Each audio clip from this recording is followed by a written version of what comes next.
Hello, friends. On 25th July 2000, around 4 p.m. Air France, Flight 4590 was ready to take off. This plane was going from Paris to New York, but it wasn't a normal passenger flight. This is the flight of the supersonic Concorde plane, an aeroplane which travels at double the speed of sound. You can compare its speed with a bullet shot from a gun. Normally, passenger flights by normal airplanes take 8 hours to travel from Paris to New York. But this supersonic Concorde airplane can travel this distance in a mere 3.5 hours. It's also special because this flight was full of rich people. Flying in Concorde is considered a luxury. It is not something which can be afforded by an average person, because a round-trip ticket between Paris and New York costs $12,000. And this was 22 years ago. Taking inflation into account, it would be around $20,000 in today's money. This flight ticket cost more than ours $1.5 million. At 4:40 p.m., this flight was ready to take off and start speeding up on the runway. As soon as this airplane picks up speed on the runway, the air traffic controller in the airport spotted a fire under the plane. He informed the pilot, but by then the plane was already going quite fast, and by then it was too late to abort the flight. The plane couldn't be stopped. That's what the pilot told the air traffic controller. Within seconds, this plane takes off, and the fire keeps building up, and soon the fire went out of control. The pilots of the plane try to level it. They switch off some engines, and it was found that the plane couldn't reach high speeds. People on the highway near the airport spot the plane from their cars. The scene was truly shocking. Within minutes, the pilots lose all control over the plane. And then the plane crashed into a hotel 15 km from Paris. In this crash, all 100 passengers of the plane, all 9 crew members, passed away. The world's most prestigious aircraft crashes. More than 100 people are dead. This plane crash shocked the world. People couldn't believe it. How could this be? This was the most prestigious airplane, the top-class airplane in the world. The Concorde supersonic airplane. How could this crash? In the history of the supersonic Concordes, this was the first and only plane crash. Neither did any Concorde aircraft crash before it, nor did any after this. But this one plane crash altered the history of supersonic aircraft forever. Concorde, the paper dart jetliner, conceived jointly by Britain and France, will shrink the world and cut air journey times in half. Supersonic transfer is going to be buffed. We are going to be able to bring the world closer together, in a true physical and time sense. With Concorde, suddenly, no two places will be more than 15 hours apart. Concorde lived a life of superlatives and contradictions, but just a little too far ahead of her time. Friends, the word supersonic is related to sound, to the speed of sound. Normally, the speed of sound at sea level is approximately 1,236 km/h. It's approximate because the speed depends on the temperature of the wind as well. If the temperature is fluctuating, the speed of sound will also fluctuate a bit, but more or less, it is around this number. The speed at which an aircraft travels can be divided into 4 categories. Broadly speaking, if the speed is less than the speed of sound, it is called a subsonic aeroplane. If it is around the speed of sound, transonic. If it is more than the speed of sound, supersonic. And if it is more than 5 times the speed of sound, hypersonic. Friends, the unit of this speed is Mach. Mach is basically the ratio of the speed of the aircraft and that of the sound. The aeroplanes that we normally fly in, the passenger aircraft, have a speed of around 900 km/h. They fall into the category of subsonic. The Concorde aircraft was because the aircraft no longer exists. We'll talk about why it doesn't later in the video, had a speed of around 2,160 km/h. It is almost around Mach 2.0, while the present-day passenger jets fly at around Mach 0.8. As a fun fact, in case you were wondering about the speed of the fastest aircraft now, it is Mach 3.3. More than 3,500 km/h. It is the fighter jet Lockheed SR-71 Blackbird. The next version of the model is the SR-72, which is under development now. It is said that it will complete its first test flight in 2025. It is being said that its speed will be more than Mach 6.0 at 7,400 km approximately. In this case, it will go beyond supersonic and fall into the category of hypersonic, because this is the category of speeds ranging from Mach 5.0 to Mach 10.0.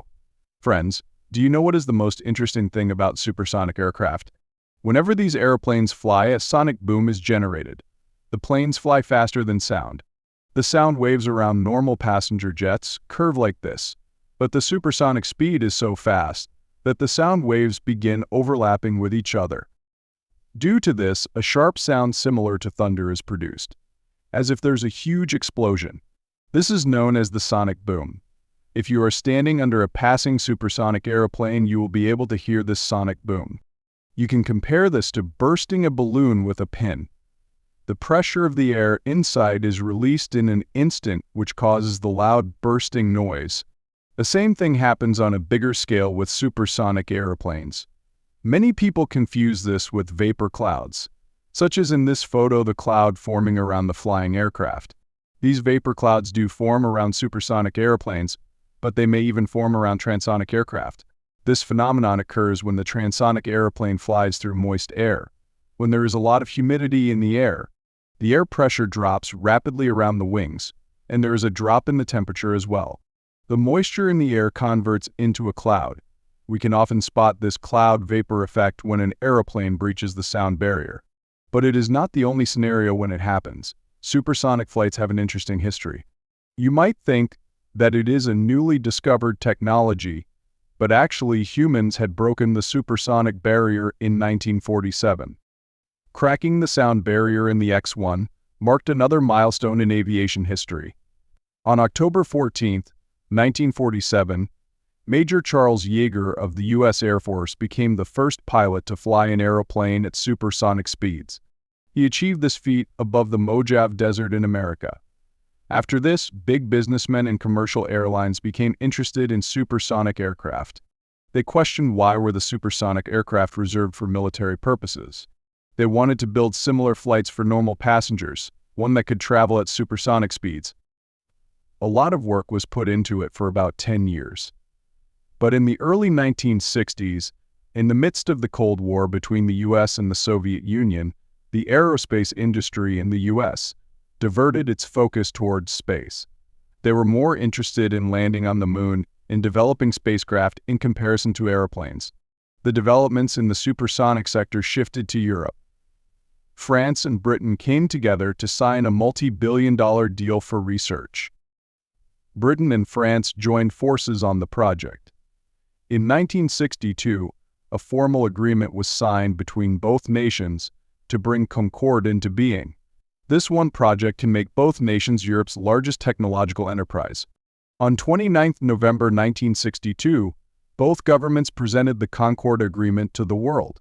As per the agreement, both governments were supposed to build a supersonic jetliner, which would be used for the passengers, not for the military. Some years later, in March 1969, the first successful flight of the Concorde aircraft took place. Ascension continuing, the nose has come up to 20 deg. She flies. And just like that, within the next few years, Concorde became the world's first supersonic flight, where not only military personnel but civilians as well could now travel at supersonic speeds. The tagline of the flight was "Arrive before you leave," because it could cross the Atlantic Ocean from Europe to America in half the time. It is very prestigious for Concorde that even till now, it is the only commercially flying supersonic aircraft. And you might be surprised to know this, 90% of the airplanes built now are built by two companies, Airbus and Boeing. There's almost a duopoly of these two companies. Perhaps the most unique thing about these aircraft was the nose of the aircraft. The nose at the front could be adjusted by moving it up and down. During the takeoffs and landings, to ensure that the pilots could see and get proper visibility, the nose could be drooped downwards. And when the airplane flew in the sky, it could be moved upwards for better aerodynamics. Its interior wasn't very spacious compared to the present-day planes. It could carry 100 passengers only. The interior used to be quite simple initially. Eventually, with time, it became more luxurious. because the cost of the tickets for this airplane was not cheap. Since only the rich were purchasing its ticket, the airline decided to upgrade the interiors to be more luxurious. Eventually, things like caviar and champagne were also served on the plane, and traveling in this airplane had become akin to a status symbol for the people. In the 1990s, the biggest superstars in the world, celebrities, sports stars, politicians, everyone had at least one flight in the Concorde aircraft. Even former British Prime Minister Tony Blair had traveled in the plane.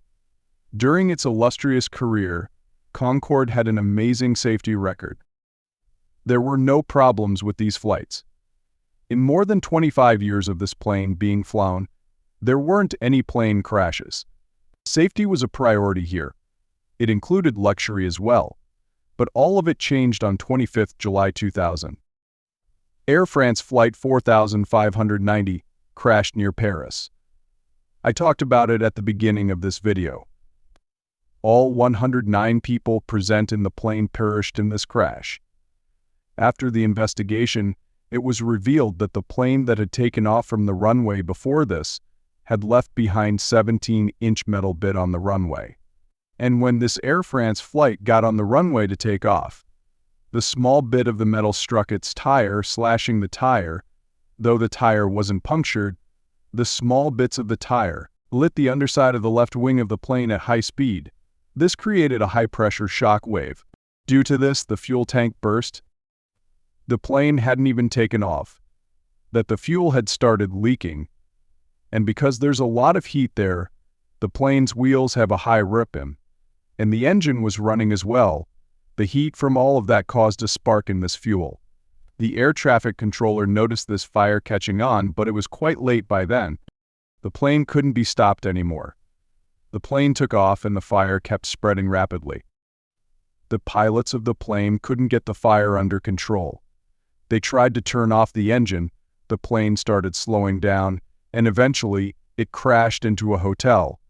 As I told you, this incident shocked people from all around the world, because till then everyone believed that being on this plane was highly safe. It was a matter of prestige and status. It can be compared to the Titanic. People believed that the ship Titanic was unsinkable. Similarly, Concorde was a prestigious plane that couldn't crash. After this crash, the reputation of the plane was lost. Air France and British Airways decided together to temporarily retire all the Concorde flights until they complete their investigations. A few years later, in November 2001, they reintroduced the Concorde flights, but their business couldn't recover. There were several reasons for this. The ruined reputation of the airplane after the plane crash. This was one of the most obvious reasons. But apart from this, in November 2001, at the time when this airplane was reintroduced, was a terrible period. We know what happened in September 2001. The World Trade Center was attacked, which led to the aircraft industry coming to a halt. People were scared to travel in airplanes. Additionally, there were some drawbacks with the plane as well. The sonic boom I told you about, it is truly amazing when you experience it for the first time, but if you have to listen to a sonic boom above your home every day, it would turn into a nuisance for you. The people living in the path of the supersonic airplane were very bothered with this. The noise levels in the Concorde were excruciatingly high. To keep the noise levels down, the airlines decided that the flight route of Concorde would be mainly above the oceans, rather than above land. Even so, people living near the airports started protesting against the Concordes. Another problem was fuel consumption. In comparison to a normal passenger airplane, the fuel consumption in Concorde was 4 times that. Neither was it good for the environment, nor for the economy. And finally, we come to the last major reason the costs to maintain and operate these planes were really high. The annual cost of maintaining the Concorde fleet for British Airways was $1 billion. That was back then. Today it would be around $1.7 billion. If you look at this from the perspective of the passenger, spending Rs $1.5 million on a flight ticket just to reach quickly, but at the end of it, you'd be sitting in this seat. And it's not even a spacious seat. It is better to be spending the same money on business class or first class seats. At least you can lie down. You'd get more luxury in a sense. There wasn't a high enough demand for it, but whatever there used to be dwindled down after the plane crash. Due to the ruined reputation, the Concorde flights started becoming emptier. Due to these reasons, in 2003, Air France and British Airways had decided that they would shut down their Concorde flights permanently.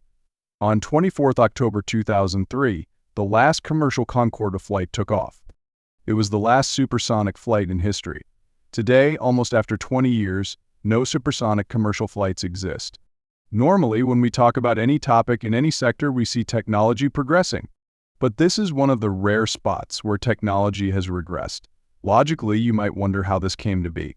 Supersonic flights should have become more common nowadays. Who doesn't want to reach sooner? Everyone wants airplanes to travel faster, but this is the unfortunate story. But do you know what's good about this? In the near or distant future, supersonic aircraft will make a comeback. The drawbacks of this technology are being worked on with new solutions being developed. A recent startup, Boom, builds supersonic aircraft. United Airlines, a major American airline, announced that they have ordered 15 planes from this startup.